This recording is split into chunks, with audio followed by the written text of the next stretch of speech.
This is Defender Radio.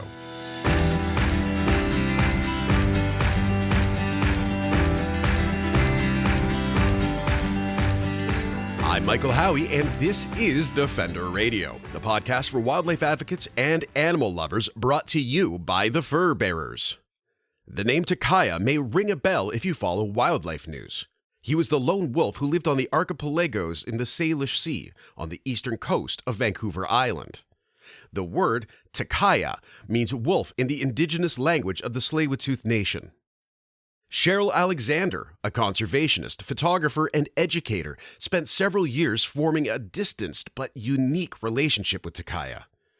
Neither interfered with the other, but Cheryl was able to gain deep insight into Takaya's life. Through this time, Cheryl witnessed a government set on killing Takaya, media villainizing him after an encounter with campers, his perseverance through dangers both human-created and environmental, and his tragic death at the hands of a hunter. A 2019 documentary, Takaya Lone Wolf, captured the hearts of many as his story, as told by Cheryl, beamed around the world. And in a 2020 book, Cheryl has lovingly assembled her photos, thoughts, and anecdotes of Takaya, along with her own journey of discovery about wolves and the region, in a beautiful story that shows who Takaya truly was. Cheryl joined Defender Radio in recent months to discuss Takaya, the process of writing and assembling her book, and how a chance encounter with a wolf while kayaking changed her life. It seems obvious to start at the beginning, but I don't want to start at the beginning, per se. The book itself starts at your beginning, and we'll go through some of that. But I thought I would start instead before the beginning in what your experience with wolves was. Because something that emerges as a really neat theme is your evolving knowledge and your understanding of others' knowledge, which is the part I really enjoyed. So prior to this, I read that you were involved in a lot of outdoors activities. You worked at a really cool program for young offenders, rehabilitation program in nature. But what kind of connection had you had to large animals like wolves? So that will be a very short answer because I had essentially had no experience with wolves whatsoever. I knew about wolves, of course, but wolves for me were always creatures that were somewhere else. And even though I knew they were in the wilderness areas where I went into, and I've spent much of my life in wilderness areas, both doing environmental education, and as you mentioned, the program for young offenders, it was an outward bound kind of program. So it's high risk wilderness. Yep. We encountered bears. I've been in the wild with grizzlies, with black bears. I have never seen a cougar, even though on Vancouver Island we have one of the largest and most dense populations of cougars in North America. So never seen a cougar, and honestly had not given wolves too much thought. It's one of those ones where I think for a lot of us growing up even, wolves have always been a story rather than something we necessarily saw. And I know that leads to a lot of the problems that we're dealing with now in terms of coexistence, particularly with the agricultural industry. Yes, wolves were always of the other. They were of the fairy tales. They were of the stories. Occasionally you'd see stories in the news, but not often. They were of the Farley Mowat variety. So, historically in Canada, we have Farley Mowat, who gave us a Never Cry Wolf. And that was kind of the main introduction I had to wolves. And in fact, it wasn't even until I'd say about 10 years ago that I had given much thought to his work and what he had done. Yeah. And it's very interesting that we live in a country where we have fairly large populations of wolves in some areas, and yet most of us never have and never will see a wolf. Well, I think that's true with a lot of wildlife in Canada, in fact.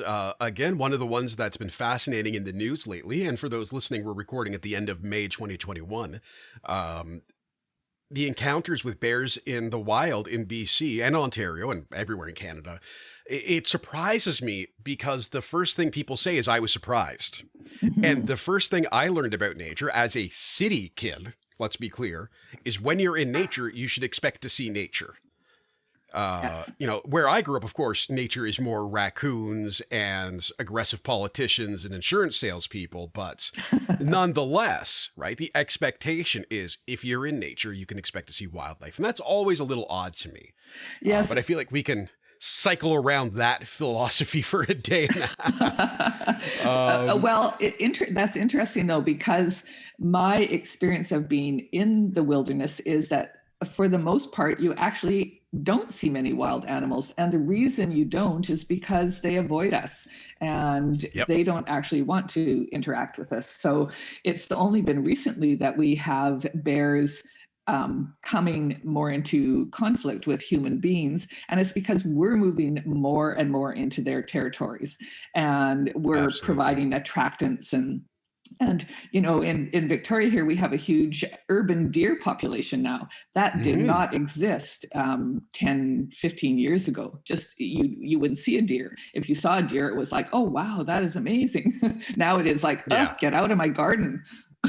Which is interesting where I grew up. I was actually just talking about this with my mom the other day. The area where I grew up was always suburban, but I remember as a child, there were deer crossing signs and we'd go for walks in the ravines and, you know, drive wherever we were going and see deer and see fox and see all of these other animals. And it was totally normal.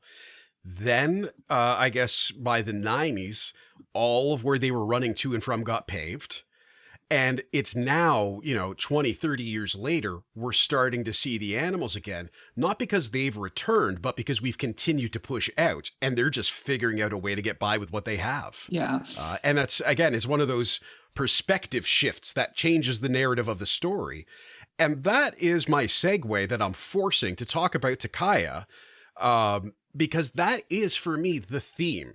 Beyond the beautiful memoir of your experience with this handsome young man and your growth, it is a very much a memoir. That's how it's written. And that is the warm fuzzies it leaves you with. How did you decide that this story needed to be told? I'm not going to spoil all of the really lovely narration you give to your first encounters with Takaya, because those are special, poetic things that people should read and not hear me, blathering through in my voice. So we'll circle back a bit to that. But how did you decide that this story, all of these photos, all of these things you had learned, had to be told? It was an evolving process for me. There wasn't one moment when I decided, that I was going to photograph and learn more about the wolf. It developed over a period of months when I began to realize the uniqueness of his life out there.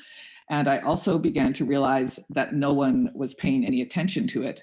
I would have thought that possibly some academics, some scientists, as it was very close to the city, might have been interested in this very unique life. I used to teach at the University of Victoria, so I know the world of academia, and they're interested in research opportunities.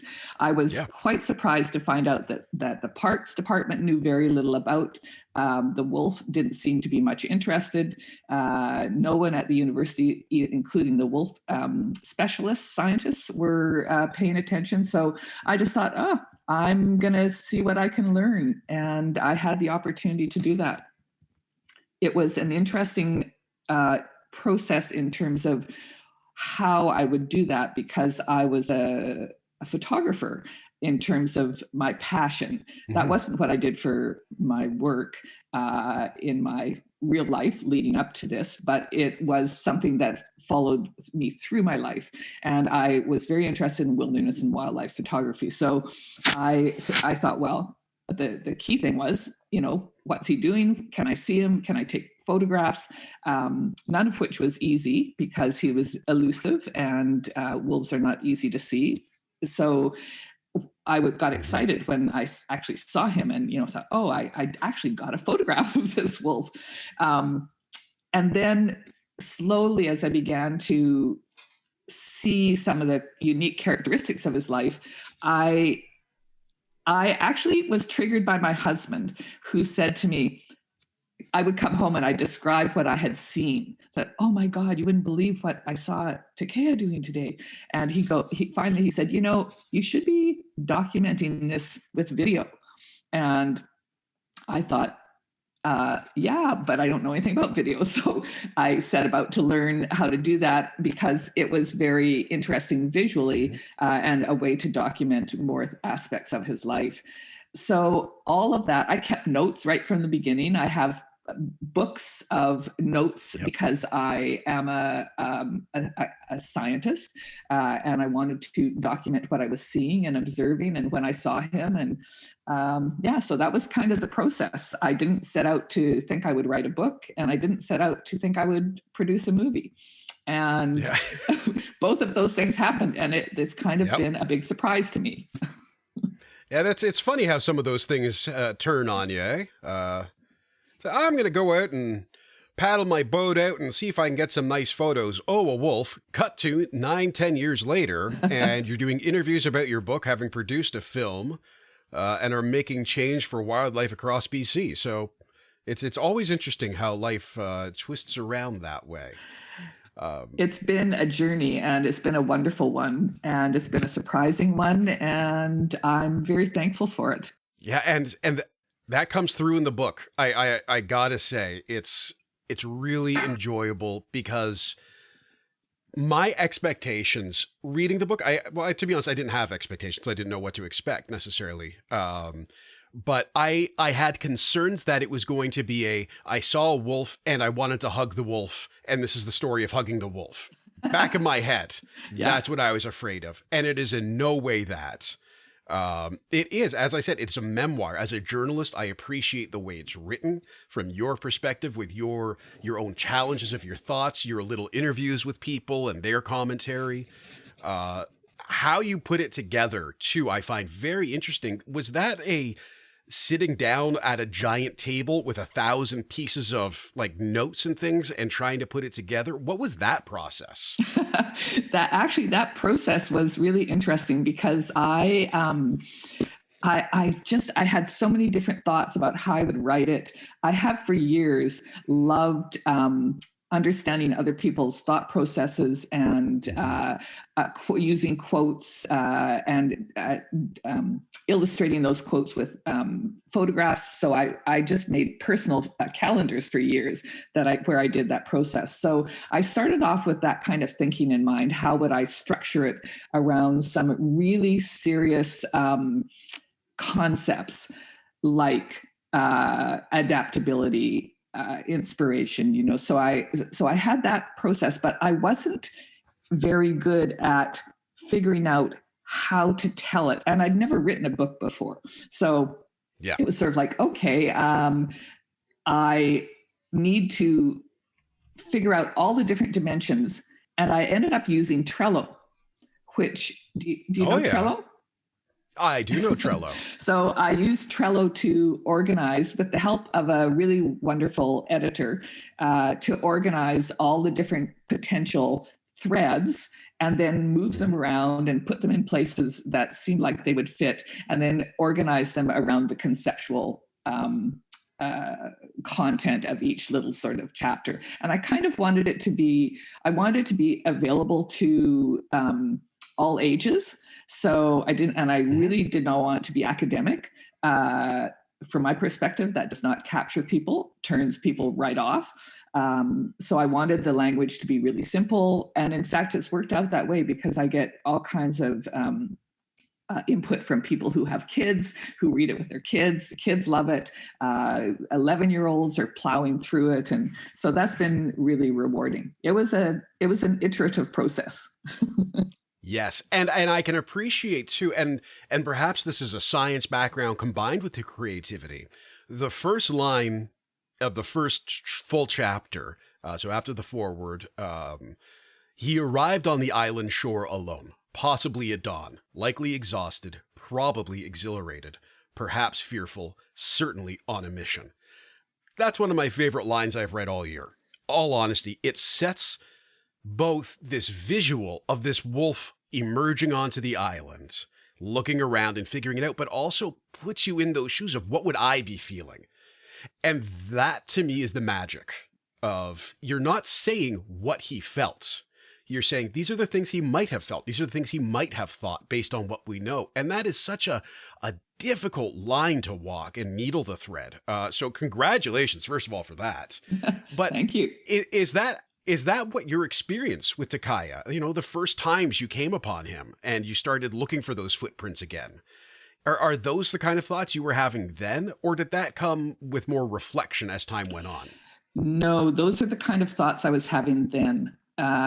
It really evoked a lot of questions in my mind as I began to see him, observe his life, and start to think about his origins and why on earth he was there, why he had stayed there. I mean, all the things I knew about wolves then I started to learn. So I amassed a large library of wolf books. And yep. It's an interesting thing. I wasn't a wolf scientist. I was a social scientist in my life. And I have written many documents, many papers, but I didn't write about wolves. And so I had to learn from scratch a lot of the science behind wolves. I now feel like I've done my PhD in wolf studies. And I think this is a good thesis. I would accept it. Thank you. And I ended up really just asking myself questions and trying to figure out how to find the answers. So that resulted in me becoming kind of like a sleuth and, trying to figure out, well, what do people know about where he came from and how did he get here? And I did end up finding out some information that no one had kind of put together about where he came from, including the early photographs of him actually coming across the city. So it was that kind of process. And you know what else, Michael? I just kept thinking about what it would be like as a human being to come upon a shore of a land that somehow I needed to eke out my existence in. And to find that I had no year-round source of fresh water, that I didn't have any of the stuff I was used to eating. Where's the Starbucks? Where's the lattes in the morning? Where's my dinner going to come from? And thinking, I don't think many human beings would be able to do what he was able to do. Oh, no. No, not at all. And to paint that picture, could you tell me a bit about and I'm going to try this word, and I have been reading this word my whole life, and I can spell it with my eyes closed. Archipelago? How close am I? No, you're sort of close. It's got an A in it. I'm certain of that. The archipelago. Archipelago. Thank you. I'll decide whether or not to edit that out and, Which archipelago. Archipelago. I guess you can put accents wherever you want. Like I say Takaya, you say Takaya. It doesn't really matter. It's well, that one I actually will try and get right because that is a Indigenous word. Well, I actually honestly don't know how it's truly pronounced as an Indigenous word. I am not Indigenous. I chose that word, but I had never heard it pronounced, and I ended up just the way it looked, I said it, Takaya. So, for me, it just was my personal word for him. Many people say Takaya, and maybe that's more accurate. I don't really know. Anyway, archipelago. So one of the things that surprised me, and you just mentioned it, was that there is no year-round fresh water. As someone who was born and raised around the Great Lake system, that kind of boggles my mind.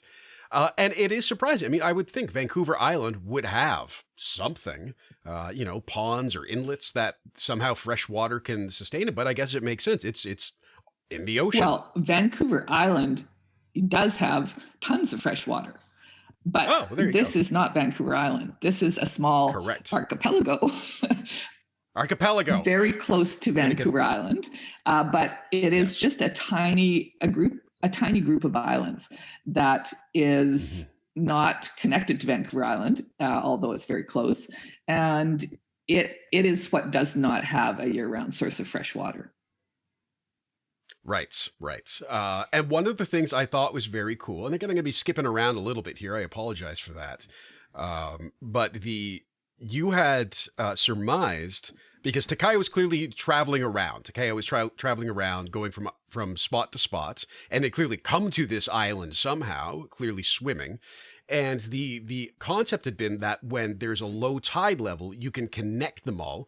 The Songhees Nation calls them, I'm going to let you try that one. I don't know the proper pronunciation, but it's to chess. Yes.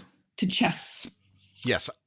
chess. Okay, I've got it written down. Chess, and it means one island in their language. Yes. Which is it doesn't really turn into one island, but there are little intertidal outcroppings that connect in different places. But they are truly islands unto themselves. There's one very large one, two pretty large ones, and then a bunch of very small ones. And he did travel around all of those islands between them at will, and I think almost on a daily basis. Yeah. That's remarkable. And what you found was, in fact, that he was likely not waiting for low tide and making the easy journey, but was actually swimming around. And I think at one point you noted it was about 2 kilometers away from where you are on the edge of the Salish Sea, with all that traffic used for transportation and other large traffic. So the idea of this wolf somehow swimming there safely, and then not just finding a way to thrive, but making it his own little private sort of area is pretty wild. And being able to swim, again, my girl JJ is a lab mix and she loves to swim, but that's for a tennis ball and hot dog bits. I don't know that she would take the risk to swim across a significant channel for the hopes of something. What's it like when you realize that? It took me a while to realize that, because the common knowledge, at least what I had gleaned initially, was that he only lived on Discovery Island, which is the larger island of the group. And so I set off with that kind of thought in my mind that he was mostly on Discovery Island. It turned out, as I began to discover, when I watched him and looked for signs and began to learn more and more about his life out there, and I discovered that in fact he often was anywhere else besides Discovery Island, and you would never know which island he was going to be on. And then after I started to set up some trail cameras, I did discover that he actually swam amongst these islands at all hours of the day and night. So I have lots of images of him crossing between these small islands at 3-4 in the morning in the dark. So and I observed him actually swimming against very strong currents, but in a way, you'll know this being from Ontario probably, that if you are in a canoe or a kayak, there's a way of crossing a big current, and that's by turning, by ferrying. It's called ferrying, and you turn yourself at an angle and you swim up channel, and that takes you just directly across. So he actually had figured out how to do that. I am both amazed and never surprised when I hear more about the intelligence of wolves. I remember when I first heard about how they have a natural understanding in their hunting tactics that the U.S. military sends generals to the War College to learn. Like, exactly. When you start to think about it in that kind of a way, it's pretty remarkable who they are and what they're capable of just on their own. The ability to adapt is quite remarkable and very inspiring. I just recently heard a radio interview of someone who was, it was actually Quirks and Quarks on CBC. They were interviewing scientists from the States, and they had been doing some studies with wolves, realizing that they, instead of being always the hunters that we assume, which is working in large groups, taking down large predators, cooperating, they also spent a lot of time in very stakeout kind of behavior, very quietly waiting and eating beaver. killing beaver. I saw that one. Yeah, you were talking, I said, that's sounding familiar. You said beaver. I know the one you're talking about. That was a very cool thing to watch and listen to. So the thing about that is that Takaya did that, exemplified that in the extreme. He did not have any kind of hunting style that required him to move fast for over a long distance. He occasionally would try and hunt mink, who do move very quickly. Yep. So he would have to move very quickly in a short period of time, but then they would be gone. And the same with otters. With seals, his method would have been very similar to the wolves that were hunting beaver, so that he would have to be very stealth, come up on them when they were hauled out on the shore and tackle them. And he did this with very large seals. That's incredible. One of the things I wanted to touch on briefly is you wrote that you sought permission from the Songhees chief and council to be on their lands and to do the work you were doing. That is not something that I think a lot of folks would necessarily think of immediately. What was the importance of that for you personally? I was aware, because I had been going out to these islands for many years, and there had been a large number of years that the Songhees did not have any presence on the islands at all. The band actually lives quite a distance from the islands themselves, and they don't inhabit the islands. But I did learn that out there, part of the islands are reserve lands, not all of them. There's also a park, provincial park, and there's also ecological reserve land. So it's kind of a mosaic of people who care for the land out there. The Songhees began I think it was probably about 10 years ago now, to take more responsibility for looking after the land that was sometimes being abused by people who would come and have parties out there. And so they had put up signs, and so I was more aware of the stewardship of the land, and felt it respectful to request their permission, because otherwise it was illegal to go on the land.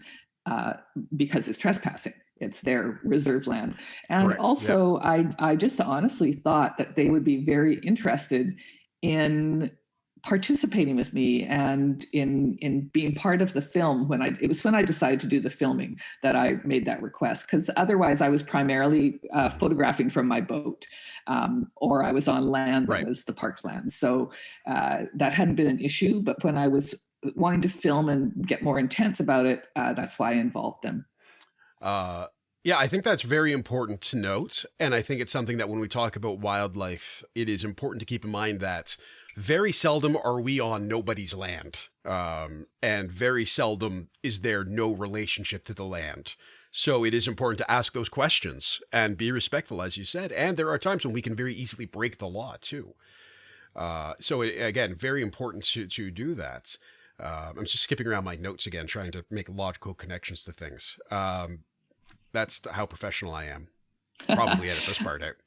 I just was going to add to that. I think that, the issue of land ownership is an interesting one, because in a way we all have responsibility to steward our wildlands as we have less and less of it left. And some of it is under the stewardship of private landowners, some is First Nations, some is government, public lands. But we all have a stake in making sure that we protect what is valuable. And that includes that we protect the wildlife that are part of that. Yeah, that is significantly more eloquent than what I said, and I'm just going to pretend that I said it. You can repeat it now and make myself feel better. Yeah.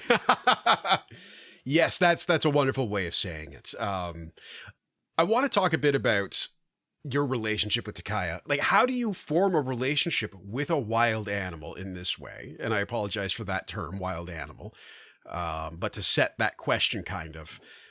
How do you develop a relationship where you don't necessarily interact, where there is this space between you? There is this recognition that we are of separate worlds to a degree. At least that's how it felt to me. It had the vibe of Takaya was accepting that you were there and was okay with it. Yeah. Yes, I think that's a very accurate way to phrase it, because it was in no way that he behaved with me as a pet or as anything other than a wild animal ever. I think my understanding, I've been in the wilderness a lot. I have a great respect for the wild processes, for the wild creatures that live there, for the ecology. And it's not up to us to generally interfere with that. So right away, I'm working from a basis of respect and for the animal and for that animal's life. So when I started to observe him, first of all, I think I was greatly helped by the fact I was primarily on the water in a boat and he was primarily on land. So there was already a natural division between us. And I think that helped him become comfortable with me. Yep. But it took a little while. It was, and I would anchor my boat and I'd just be very quiet. And I thought of myself as a witness, that I was actually just a passive witness to his life rather than engaging in his life. And in that respect, I wanted to ensure that that was the case, because I didn't want him to be adversely affected by my presence at all. So yes. I watched to see if he was in discomfort of any kind. And I ended up, the first time that I realized that he probably was very trusting of me, of my presence, and comfortable, was probably about a year after I had begun to sporadically be out there.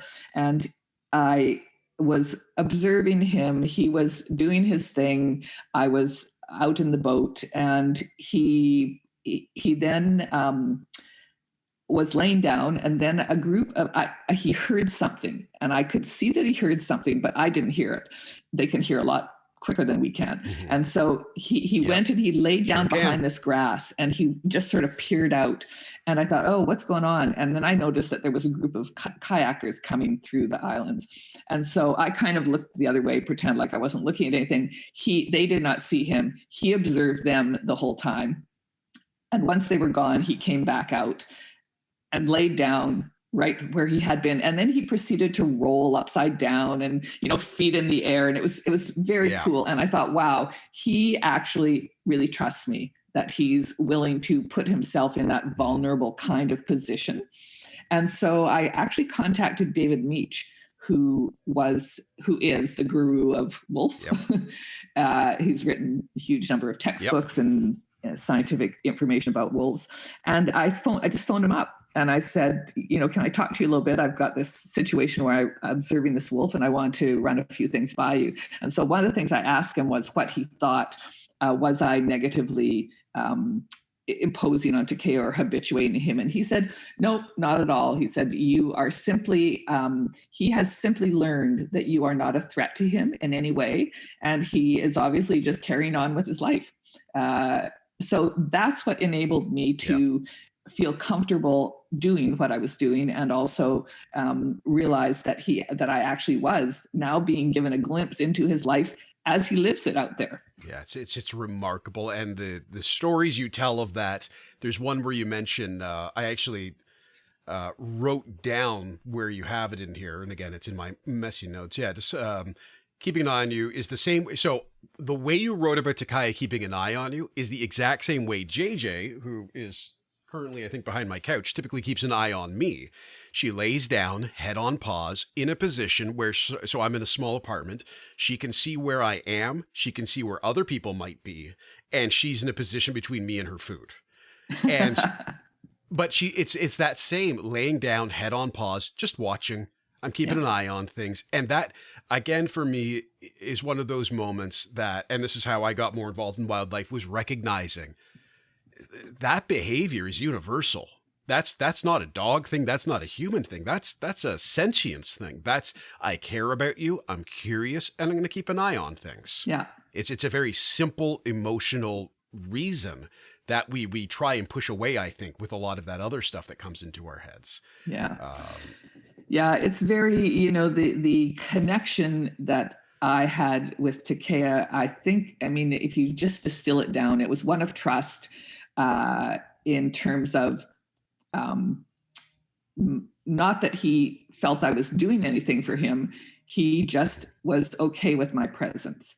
And yes. I actually do think I provided him with some connection with a sentient being that he didn't otherwise have, because there were no other animals out there that he could interact with in any way. Visual contact apart from things he was killing. So it was a really interesting thing to begin to understand that maybe I gave him some companionship, which dogs and wolves crave, like we all do. And, a normal wolf would have that in his pack or in other creatures that he would be around, whereas Takaya didn't have that option. Yeah. And that's where we see the videos of, wolf and, spider become best friends. And it's, well, I can accept you and you can accept me and we can be together for right now, and that's okay. Speaking of that close relationship, how do you prevent that from going too far? How do you both, so I'm going to speculate there is a desire to care for, I think all of us who are animal lovers will have that at the very least motivation somewhere in our minds when we're around animals. And then just it's a matter of how loud it is and how much louder we are when we reason away from it. And what steps did you take to make sure that that Takaya would not become so comfortable that he starts taking risks with others too? Yeah, I didn't ever observe that he was comfortable taking risks with people. He didn't. So, there was a campground on the island, and he never approached people in the campground. He would sometimes walk through it. I mean, it was his domain out there, right? It was his territory. And I think people were kind of like a bit of a nuisance in a way, or they were there occasionally, and he was okay with that. Like in order to live successfully where he chose to live, he actually had to figure out how to accept the presence of people. Not close. And I know of a couple of different encounters where when people did actually encounter him on a trail, they both ran the other way. So that, it wasn't that he attempted in any way to get close to people. And he didn't attempt to get close to me. It was consistently, he had a very clear personal boundary when it came to human beings. And so I was just very aware of that, cognizant of the fact that he was creating his own way of interacting with people that was not interaction, but was, as you say, observing, accepting, and sometimes curious. I did observe him following along people sometimes, because that's what was happening out there. It was a bit of stimulation, but he chose when and how to do that, and he did it in a safe way for himself. So I didn't ever believe that my presence there was adversely affecting him in any way. He put it in a good perspective. I also think you did a lot of great work reaching out, and as you were reading and talking with experts, it sounds like you were also sort of learning this is, here are maybe the limits I need to be aware of. And, someone like David Meach, again, a renowned wolf expert who, he's the one who coined the alpha omega concept, which he then later recanted, despite the fact that no one ever pays attention to that. Especially in the media, and they're still recanting it. As a communicator in wildlife, let me tell you, I need to have a chat with David Meach. Let's go back in time. And one of the other things that I found curious was that around 2012, there was concerns that Takaya wouldn't have enough to eat, that he would be too close to people, and therefore had to be trapped. As all good wolves, he did not get trapped. And it seems like it was something that kept coming up and kept coming up. And then the Songhees First Nation came out and said, and advocated as well, saying, stop, this wolf belongs, leave him be. Yeah. And that was effective. That was, I think, the ultimate advocacy was, the folks whose land this is traditionally, who, are stewards who have this relationship, said, we don't want you doing that there. And the government listened to it.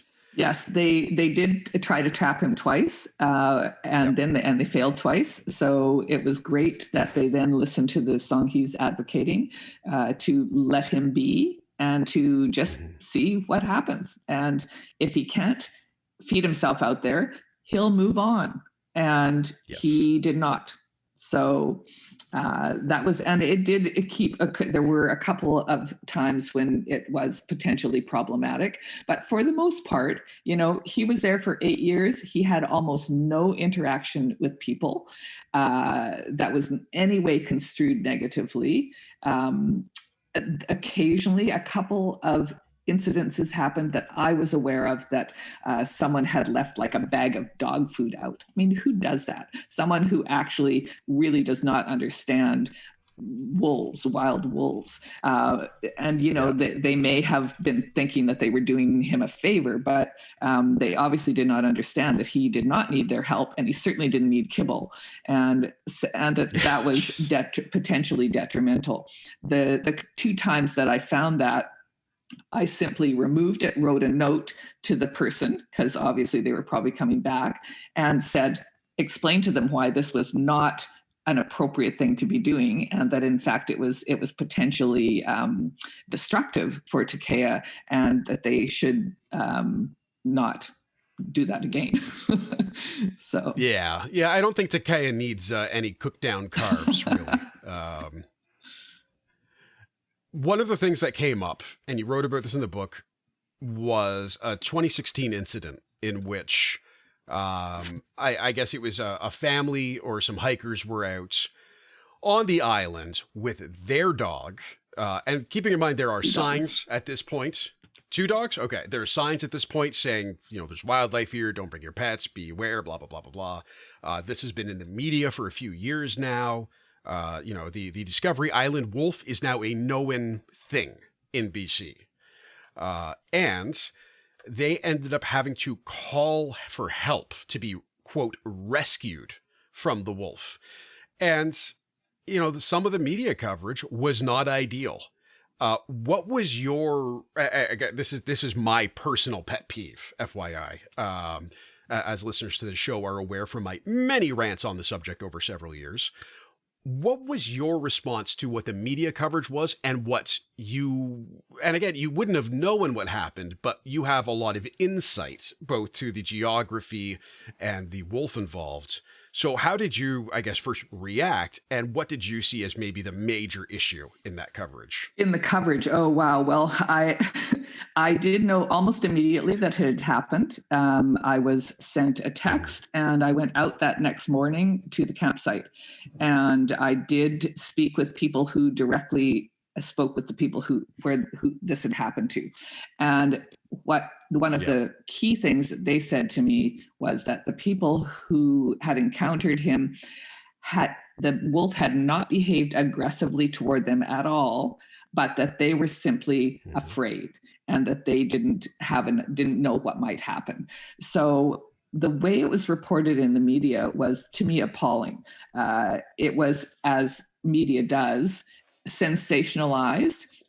It was sensationalized through the words that they used and the pictures that they showed. So they didn't show pictures of Takaya. They showed pictures, stock pictures of a wolf snarling, looking evil. And they used words like family trapped, pin on the roof of a lighthouse. I mean, just a bunch of crap.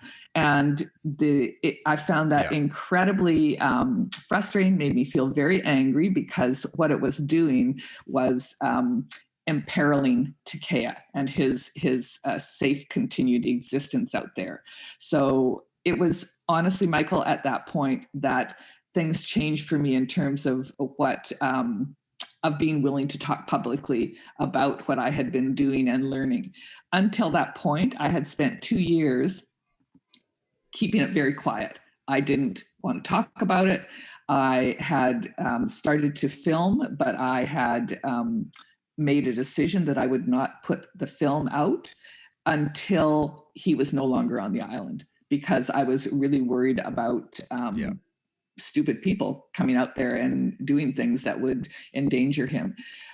When the lighthouse incident happened, and I realized that his biggest threat was actually from the government and from the Conservation Service, who would choose to kill him if they decided to, that's when I decided that it was very important to get word out about him, about his uniqueness, about his specialness, about his life, in order to better protect him.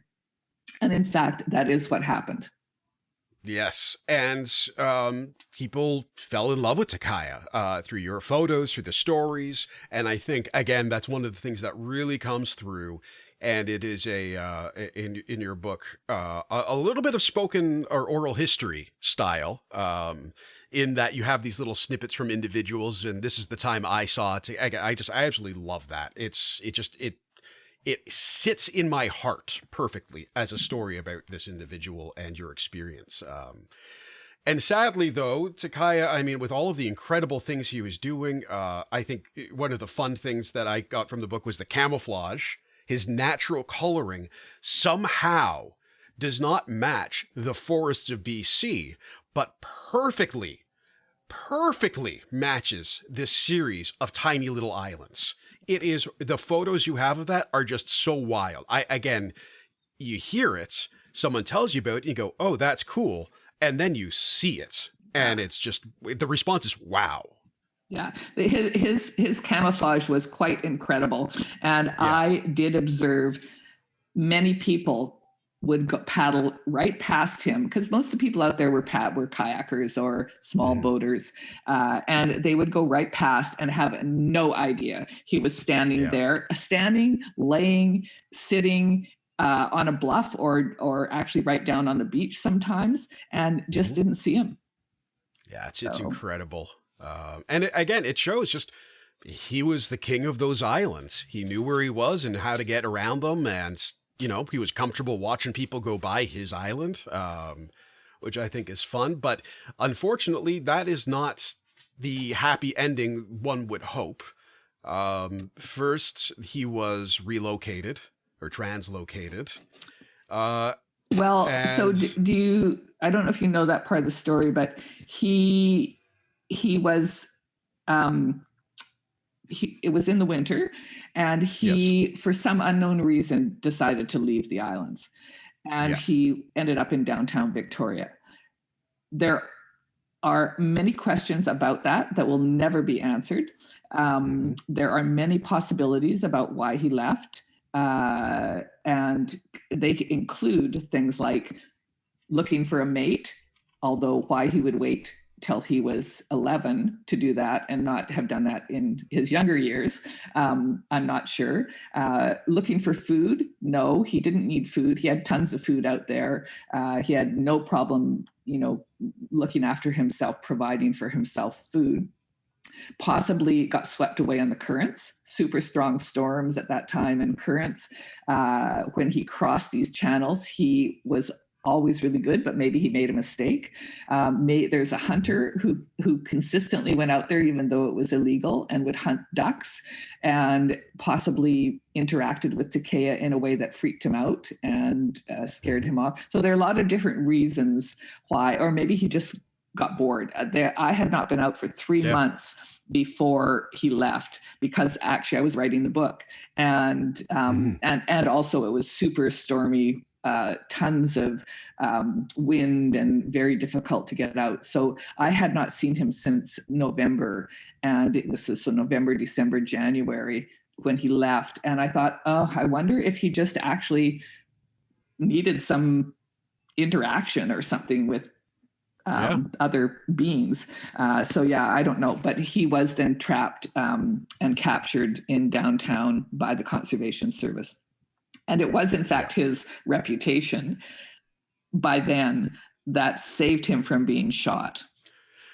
I remember that coming up and reading about it and hearing there's a wolf in Victoria. That's weird. And then people saying, I know that wolf, which again, back in my brain went, that's also weird.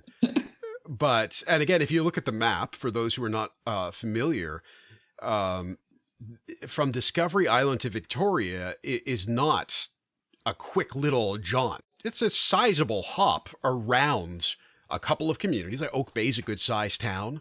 If he came across that way, or he could have gone through University of Victoria, like any way to get into Victoria, he would have had to have traveled through a fair bit of stuff. He did. And if you follow the Instagram at all, if you're interested, I actually, again, in a detective kind of way, ended up putting together a lot of his journey through the city.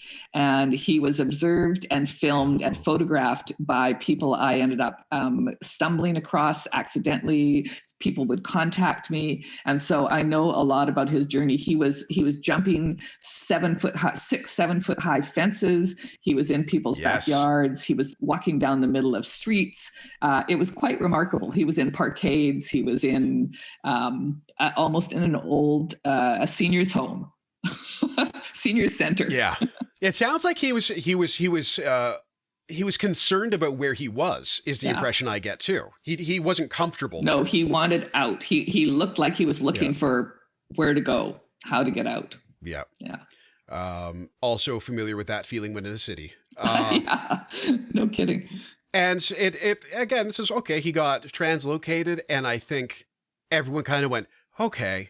And sadly, that's, again, not the end. And depending on your comfort level with this, I'm not going to ask you to re-traumatize yourself if this is difficult. But if you are okay with it, telling what ended up happening next. Yeah, I can speak about it. It's been over a year now. I've ended up having to speak about it a lot. It is very emotional, very painful, and very sad for me what happened. But when he was relocated, one, I was ecstatic that they didn't kill him, which is what I was worried would happen. But I was quite angry at the decision they made about where to put him. I believe strongly they should have put him back in his territory. He was an old wolf. He had all kinds of dangers in the new place that they decided to put him, including in between a couple of wolf packs wolf pack will not easily accept another wolf in their territory. He would likely have been killed. Hunters, trappers, people who run trap lines out there for wolves, roads, community, and no seals. So it was an area that was very unkind to place him in. And it was an expedient decision on the part of conservation, I believe. That's at the best. At the worst, people have felt that it was an intentional decision. So I did then learn a bunch again because people would contact me, or I would sleuth out some of his life out there. So I did end up over those couple of months learning some very interesting things about his life. And, Michael, I loved the thought that he was running through the rainforest, and he had a large area to range in. And some of those areas out there are stunningly beautiful. And he was succeeding in finding food to eat, primarily probably small mammals like beaver, which is what he had in his stomach when he was killed 2 months later. So he had gone quite a distance along the coast toward Victoria, which was back toward where his home territory was. And I do believe, and there's enough evidence in other animals, including dogs and wolves, that they're very capable and will travel back to their home territory. So he had gone about 50 kilometers in that way. And he then probably came upon a couple of wolf packs that live in that area. And my guess is he turned back because of that, because he wouldn't, the markings would be clear that he was entering other territory. And then he, a few days later, went the other direction, 50 kilometers, and it would have taken, it was almost 2/3 of the way back to the islands. And it would have been not long before he probably would have been back there. So the fact that he encountered a hunter along the way who chose to shoot him is extremely tragic, and the fact that was legal to do. So that's one of the things that becomes a problem in BC, that any hunter, Takaya was not in any way aggressive. According to the hunter, he was just 15 meters away from him. The hunter was cougar hunter, so had dogs, and Takaya was very interested in dogs, I think, because it gave him an animal to connect with of his own kind, essentially. And so he was curious, he was watching, and he just stood there looking at the hunter when the hunter decided to raise his gun and shoot him. That's difficult. And to me, it's appalling that an individual would make that decision looking at that animal. And it's also appalling that our government accepts that this is acceptable behavior on the part of hunters, that they are allowed to choose when and where to shoot wolves. Wolves have no protection in BC at the moment at all. They are considered less than vermin, and in fact often referred to as vermin. And they are one of the only animals, apex predators in BC, of which you don't need a specific license to kill. You know, if you want to kill a bear, you have to get a license, and they control the number of licenses. There's no such thing for wolves. Yeah, the tag system. Of note, so I pulled this article because I just wanted to read one sentence. This is from February 12th, 2021, so sometime later. Katrine Conroy, the Minister for Forest Lakes, Land, Natural Resource Operations and Rural Development, said in an interview Thursday that she was unaware until this week that there are no limits on trapping wolves in the province. So the politician whose job is to be in charge of the ministry that creates all of this policy had no idea that there are no trapping regulations of significance, or no limits, I should say, not regulations. There are no limits on the regs. And again, that's one of those ones when you consider how iconic wolves are, clearly how much people in British Columbia love wolves. I think Takaya proves that. That is, to me, very, very surprising and shows a desperate disconnect that needs to be repaired. And it's hard not to just point a finger, but at the same time, it's hard to not point a damn finger when stuff like this goes on. And it's pretty easy to do, too. Yeah, that was shocking. There were two shocking things about that. One is that there was no understanding that there's no limit to the number of wolves you can trap. And for the most part in BC, there's also no limit to the number of wolves you can shoot. Mm-hmm. And in fact, even worse than that, the ministry encourages hunters to shoot wolves, mm-hmm. and encourages them to shoot collared wolves if they happen to see them. So it is a very big disconnect from the rest of most of the population of BC, which organization out here just did a poll, a professional poll, and it was really strongly noted that 80 to 90% of people in BC do not approve of recreational killing of wolves. Yeah. So the government is behaving in a way and has regulations that do not reflect the evolving values and ethics of our population. And the second shocking thing that happened that Minister Conroy said was that in order to repair this problem with trapping regulations, she was going to consult with the BC Wildlife Federation only. Yep. And the BC Wildlife Federation is misnamed. It is actually a BC Hunting Federation, strongly. So the fact that a minister of the people responsible for wolves would consult only with the people who actually want to kill wolves is disgusting. Yeah, it's a built-in flaw to the North American model of wildlife conservation. Yeah. That wildlife must be used. Yeah. That is the problem with that entire philosophical stance, and it is ingrained in virtually all of our conservation programs in Canada. It's a real problem. Yes, it's a consumptive model of wildlife and our relationship to wildlife. And it's also kind of an outrageous assumption that we humans should be managing all of these wildlife and determining how many of them there should be and where they should be and what we need to do to control them, and that we should be able to kill them when we want and eat them when we want. And we have a lot to reflect on and to change what our model of interacting with wildlife is. I 1,000% agree. And the way things have always been is a perfect reason to look at why we need to change, in my opinion. I want to ask you a couple of sort of final questions. The reaction when Takaya was killed was very mixed and very loud. The two parts of the question here are, one, why do you think so many people got so attached to Takaya and what Takaya represented? And what do you think was the loudest or the largest response in terms of his death?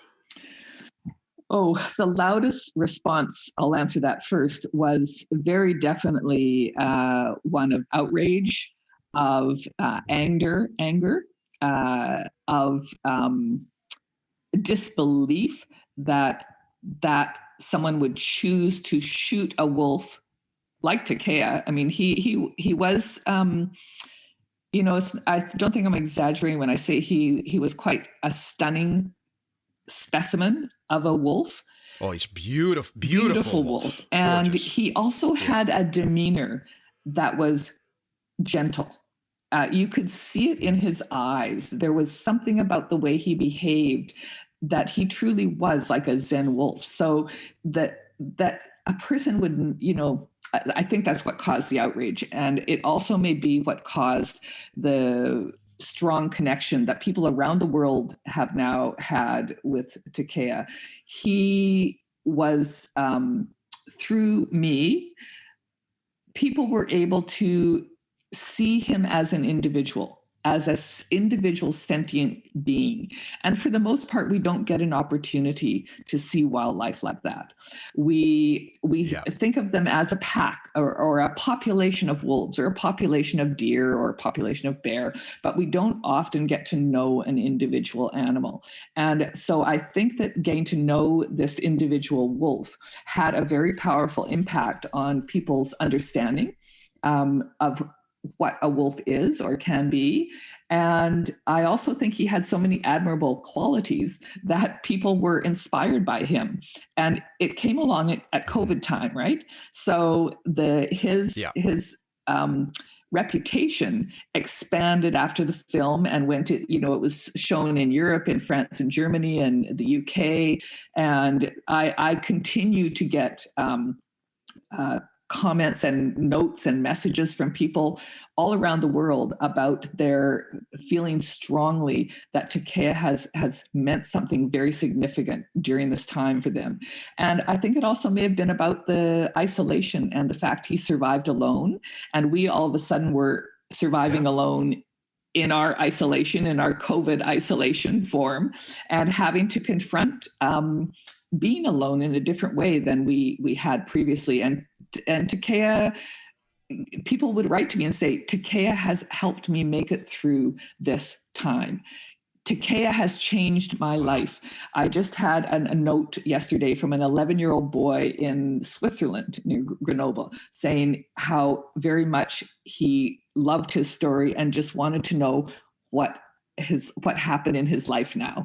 And I'm devastated because I have to write back to this kid and tell him what happened. And it's really difficult. I get these messages all the time from people. So excited. Did he find a mate? Partly it's our romantic notion. We wanted him to find a mate because he wanted one, I think. And so, it would have been romantic if that female wolf had made it across. And people write, did she make it? Did they ever get together? And I have to say, no, he was It's shot. heartbreaking. Yeah. I'm going to bring something up. I made a note of this, and you just said it again, and I want to talk about it very briefly. As you wrote, I have no illusions or romantic notions about Takaya. And that, again, that's one of those ones that for me just sort of really helped encapsulate your experience, because that is something we hear a lot about these days, particularly in our conservation circles. People say, oh, well, you're just Disneyfying nature. You don't know what it's like, and they're horrible beasts and this and that. And you're saying that, while you have hope and you have these thoughts, you also are, it feels like you're keeping one foot very solidly on the ground in terms of your perspective of Takaya being, and again, although I respect him as a sentient being, a wild animal. He is a wild animal, and I had no illusions whatsoever about that. I watched him rip apart seals and eat baby seals, which were really hard for me. It was hard for me to see. Yep. But he was, to the end, a wild animal. He did not lose his wildness, in spite of the fact some people tried to say, oh, he became wild and tame, and that's why he was shot. No, he actually simply trusted people. He had a different relationship that is possible.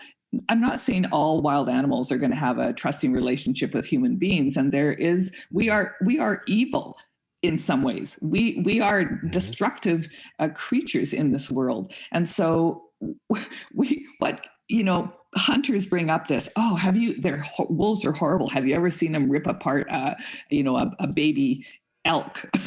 Well, yes, because that's all they have. They have their teeth, and they're surviving. They're eating. They want exactly what we want as human beings. They want to eat. They want a good place to live, and they want company. They want, to procreate. And that's exactly what we're doing. And we do it in the same way, but we just do it with weapons and tools. So we kill things, we dig things up, we are not different. We are animals, and and we should be controlled and culled because there's way too many of us. That's a whole different topic. That's yes. Carrying capacity of Earth is a little rocky these days. I think that's a fair scientific statement. So, and it's interesting when people bring that up too, because they say, "Well, you're from the city. You have no idea how horrible nature is, and we have to control these animals." That is a dichotomy. What you're bringing up is a very important thing, I think, to address, because as more and more people live in in cities, in urban areas, there is this dichotomy that people who want to kill animals continually bring up. And it is, oh, you don't know, living in your city with your gardens and your apartments, you don't know anything about nature. And so you have no right to weigh in on whether wolves should be killed or whether bears should be shot or whether we should trophy hunt. And I say, BS to that. Like, we who live in cities, first of all, how do they know we don't spend a lot of time out in the wilderness, which is true of many, many people. Mm-hmm. And we're not all out there carrying guns. Most of us are out there carrying cameras and carrying children and, hiking and enjoying that world. You don't have to kill animals in order to enjoy and benefit from a wilderness experience. It is in order to put down the people in the city who are fighting for the rights of these animals. They try to make it look like people have no awareness of what wild nature is. And that's just simply not true. Well, my favorite, and I no longer manage directly the social media for the fur bears, but I used to. And one of the things that comes up a lot is people coming on saying, this is frequently related to trapping stuff that we post. And we deal with some awful injuries and things, and people post and say, oh, well, you have no idea what you're talking about. Snares aren't used by anyone anymore, blah, blah, blah, blah, blah. You need to catch up on your trapping regs. Say, snares are one of the most common traps across Canada. Here's Cabela selling a set of 12. Here's 18 videos on how to set them. And here's the Ministry of Natural Resources in Ontario encouraging farmers to use them. So here is someone proclaiming that they are a trapper telling us we don't know what we're talking about.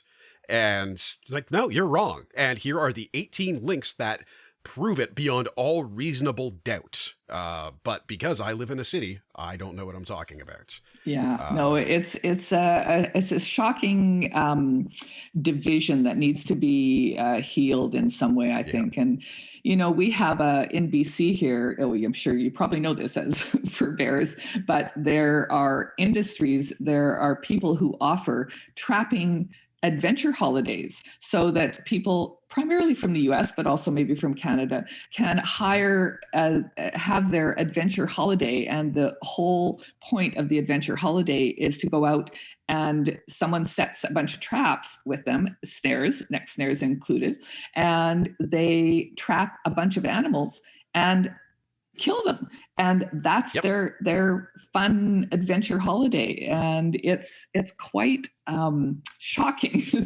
that we have a government that encourages and accepts these kind of industries in our province.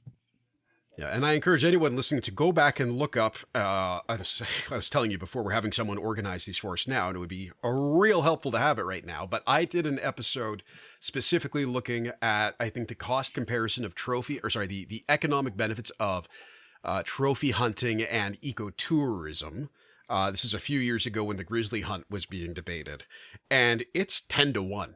Tourism over hunting in terms of dollars and cents when it comes to ecology, when it comes to nature related stuff like that. It's a very plain to see that it is not a strong majority of folks who are on that side of things. I've used up so much of your time already, and I had two things I wanted to get at the end. One is, how do we help? How do we help so that this doesn't happen again? How do we help protect the wolves on the islands? How do we help protect the wolves on the mainland?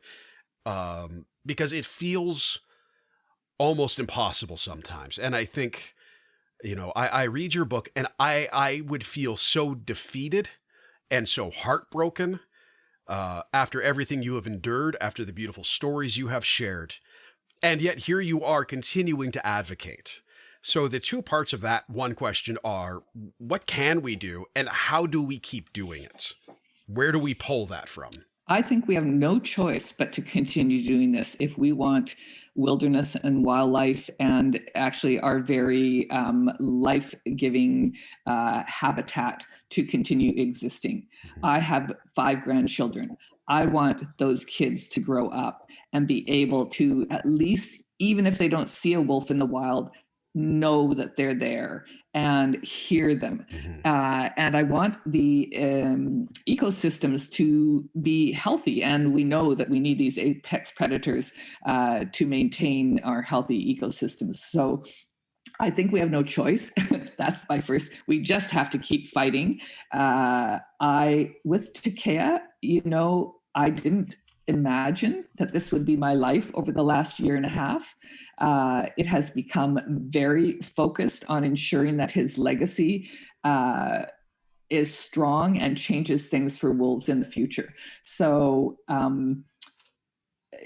it's more than a full-time job, and I am driven to do it out of respect for Takaya and for what I learned about him and about wolves as I was going through these last 8 years. So I think I'm encouraged right now, maybe falsely, but Takaya's legacy is making a difference. It's really causing a stir out here. It's something people are all of a sudden waking up to, and there is an initiative on the island right now. It has to happen at a grassroots level. It has to happen at a political level. There has to be pressure on politicians to examine what the heck they're doing in relation to our wildlife management. And the initiative on Vancouver Island has been initiated by an Oak Bay municipality who said, you know what? He was important to us. He was in our area. There a very large memorial marble sculpture has been created and will be erected very soon in the a point just across from where he lived, and that will be in the Yope municipality. So that triggered them to work with me to develop a moratorium, basically, a proposal requesting that BC impose a moratorium on recreational killing of wolves until such time as they have a better handle on how many wolves there are, what the role is, and that they at least put in place basic things like a tag system so that wolves are respected as the significant apex predators that they really are. So that request for a moratorium has gone now to the Vancouver Island municipalities, and it is being considered as we speak. And on the 28th, the island municipalities will vote on whether to send it to the BC Municipal Association. And so far, a large number of municipalities have come out in support of this.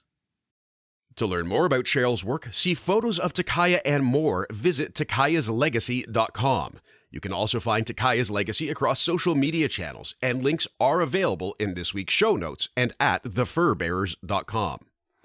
The book, Takaya, published 2020 by Rocky Mountain Books, is available in your local bookstores, libraries, or online via takayaslegacy.com or rmbooks.ca. A quick note, following our interview, I did look up the pronunciation of Takaya and was fortunate to find a video of a person from the Tsleil-Waututh Nation using it in an educational context. I've done my very best to learn how to say it properly, though I am somewhat known for being really bad at accents. If you'd like to see that video, check the show notes. I'll provide the link there. I want to thank Cheryl for sharing her time with me. I'd also like to thank her team member, Javen, and Jillian at Rocky Mountain Books for their support in getting all of the elements of this episode together. Remember to hit the subscribe button wherever you're listening to get notified of new Defender Radio episodes. If you're not sure how or have been listening on the website, we've got some brand new videos to show you how to subscribe with your smart device. Check the links in the show notes for those, too. You can also follow me at Howie Michael on Instagram and the Defender Radio Podcast on Facebook. The Fur Bearers can be found on Instagram, Facebook, and Twitter by searching Fur Bearers. Thank you, everyone, for listening. Until next time, I'm Michael Howie for Defender Radio and the Fur Bearers, reminding you to be kind and to stay informed and stay strong.